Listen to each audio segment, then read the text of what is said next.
السلام علیکم ورحمۃ اللہ وبرکاتہ۔ محترم ناظرین، آپ کا استقبال ہے ہمارے چینل میں۔ ناظرین کرام، ایشیا کے عظیم دینی دستگاہ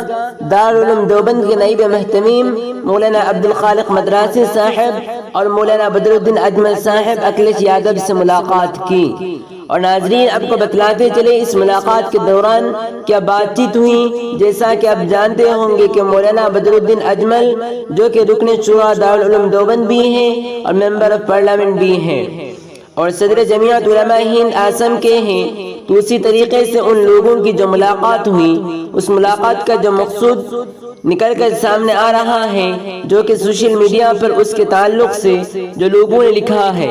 اور اس ملاقات کا مقصد یہ ہے کہ یہ ملاقات براہ ملاقات نہ ہو، بلکہ سیاسی لوگوں سے ریاست اور قومی مفادات کے پیش نظریے یہ ملاقات ہوئی، اور وہی مطلوب ہے کہ آدمی اپنے تحفظات رکھے اور قومی مسائل حل کیا جائے۔ تو انہوں نے یہ ملاقات اکھلیش یادو سے کی اور اکھلیش یادو کو آگاہ کیا کہ آپ لوگوں کو برکانے کی کوشش مت کیجیے، بلکہ سبھی پارٹی کو ملا کر آپ اپنا کام کیجیے، اور انشاءاللہ آپ اپنے حکومت بنائیے اور بی جے پی کو ہرانے کی کوشش کیجیے۔